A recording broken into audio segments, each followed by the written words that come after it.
죽음교육 강사 박다견입니다.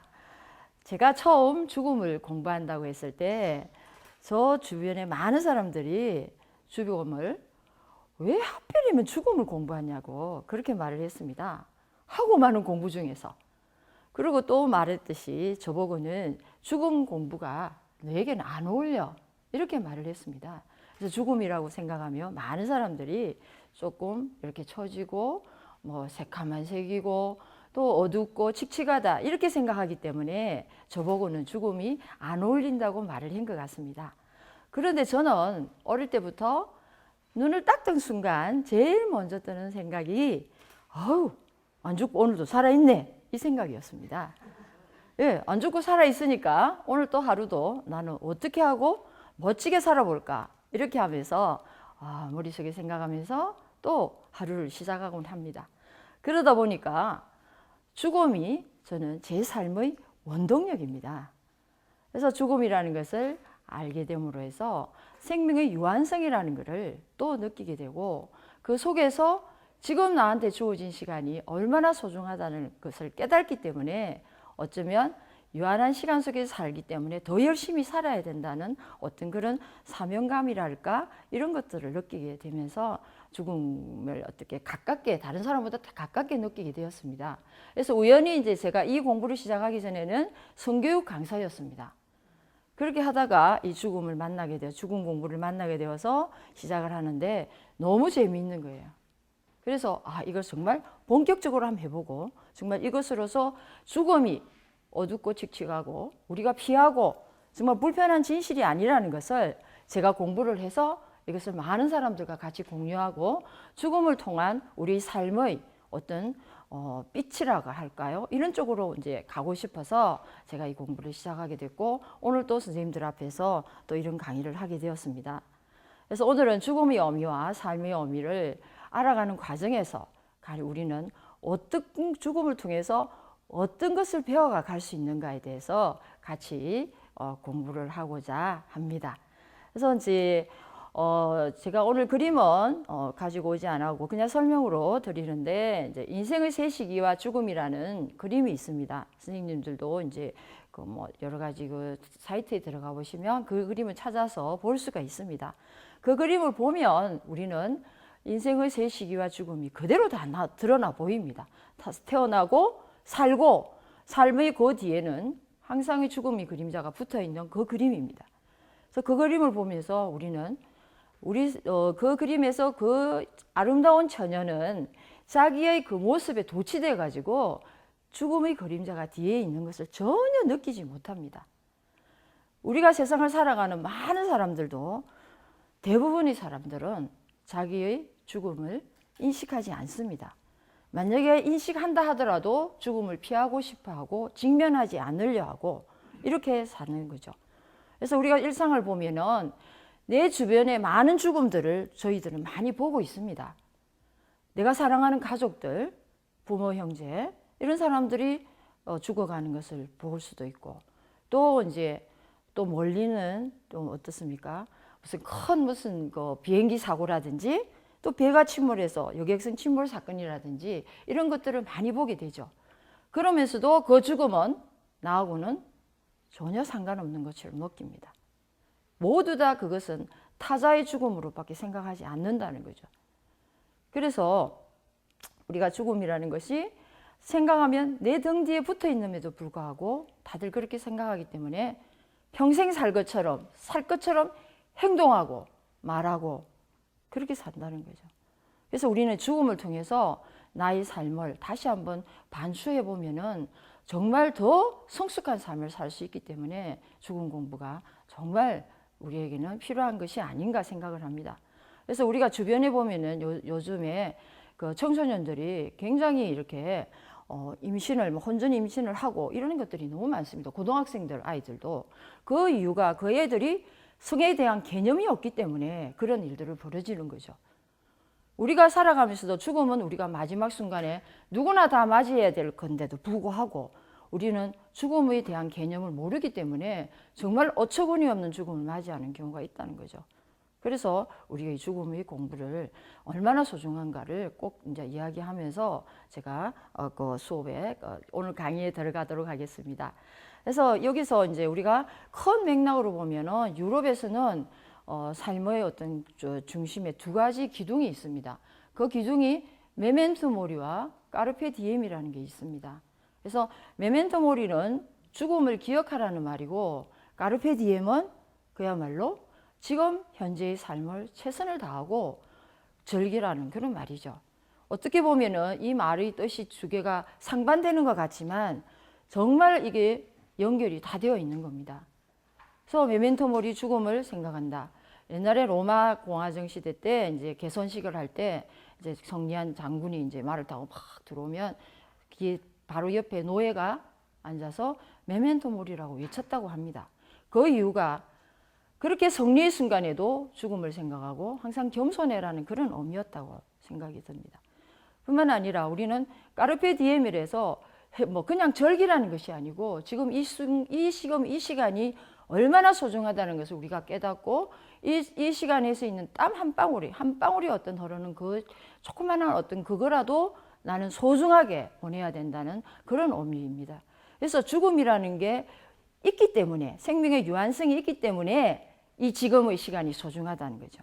이렇듯이 우리는 죽음에 대해서 다시 한번 인식을 하는 부분들이 굉장히 중요한 부분일 거고요.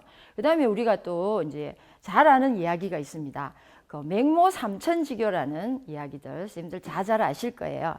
그런데 그 이야기가 옛날에는 이 맹모가 아들을 위해서 학군을 옮긴 것처럼 이렇게 계속 이렇게 이야기가 됐었습니다.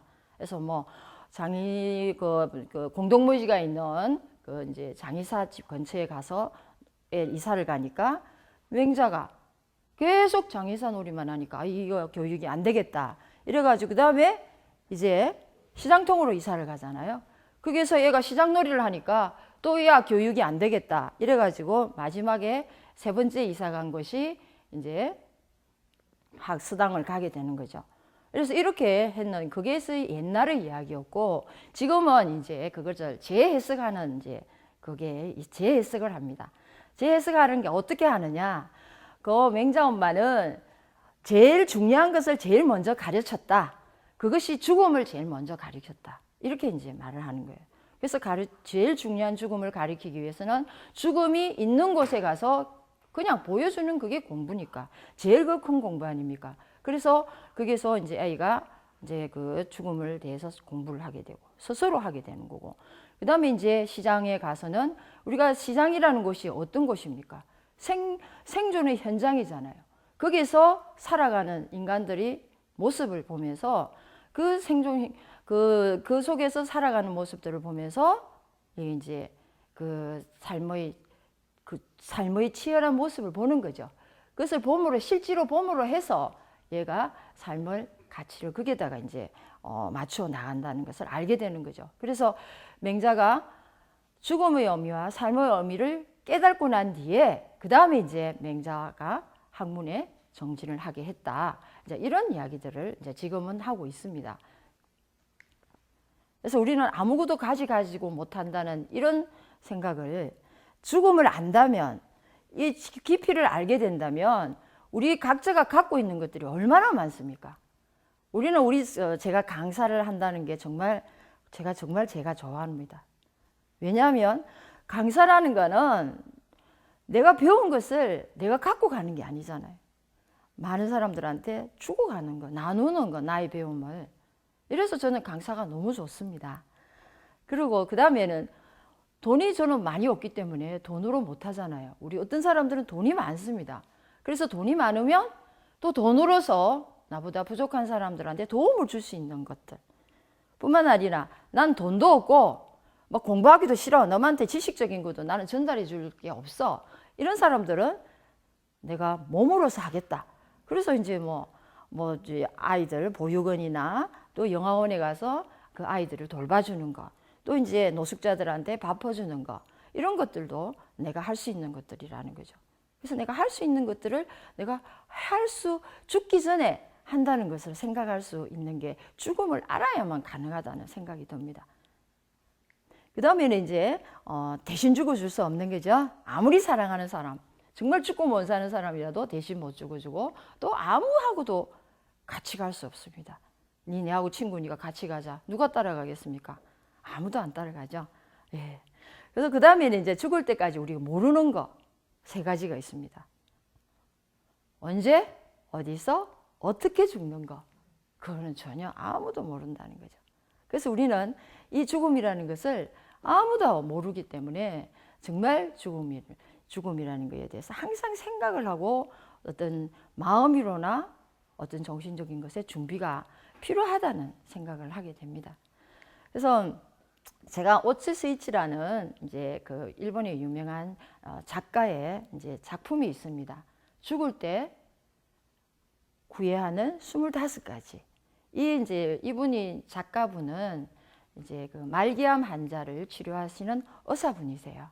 의사분인데 이제 이분이 돌아가시기 이제 얼마 남지 않은 사람들을 이제 1000명을 대상으로 해서 이제 이렇게 어떤 것들이 후회스러운가 조사를 한 게 있습니다. 그래서 제가 이제 이 책에 대한 이야기를 하는 이유는 사람은 죽음에 임박했을 때 가장 진정성이 있고 자기 자신한테 가장 소중합니다. 그래서 우리가 이 25가지를 좀 더 이렇게 미리 안다면 우리는 내가 살아있는 나는 내겐 좀 도움이 되지 않을까 이 생각을 합니다. 그래서 제일 먼저 이제 사람마다 다 개인적인 차이는 있습니다. 그래서 첫 번째가 이제 건강을 미리 지키지 못한 것에 대한 것들이 이제 1등으로 이제 제일 많이 올라왔습니다. 자기가 미리 건강을 지켰다면 내가 이렇게 병원에 누워 있지 않을 것이다. 이런 생각들을 하고, 그 다음에 자기가 평소에 좋은 일을 많이 안 하고 나쁜 일을 많이 해서 자기가 벌을 받아서 이렇게 병이 걸렸다고 생각하는 사람들도 꽤나 많았거든요. 그렇다면 또 어떤 사람들은 내가 착하게 살아야 되겠다는 이런 생각들도 들 수도 있습니다. 뿐만 아니라 또 사랑했던 사람, 나한테 도움을 주었던 사람들한테 고맙다, 정말 사랑한다, 감사한다 이런 말들에 너무 인색했다는 이야기. 또 그리고 이제 사회적으로 또 많이 또 출세하신 분들 계시지 않습니까?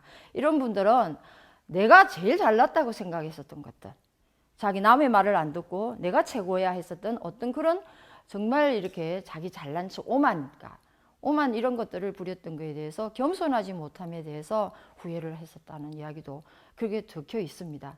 그리고 너무 바쁘다는 핑계로 여행을 정말 가고 싶었는데 못 가고 이 병원에 누워 있다. 또 맛있는 음식을 많이 못 먹었었던 것들. 지금은 아무리 먹고 싶어도 목구멍에 넘어가지 않는다는 겁니다.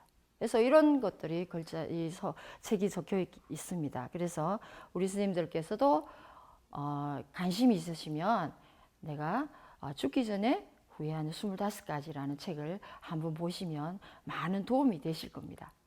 그래서 우리는 인생을 살아가면서 정말 내가 너무 억울하다는 생각도 많이 들 때도 있습니다.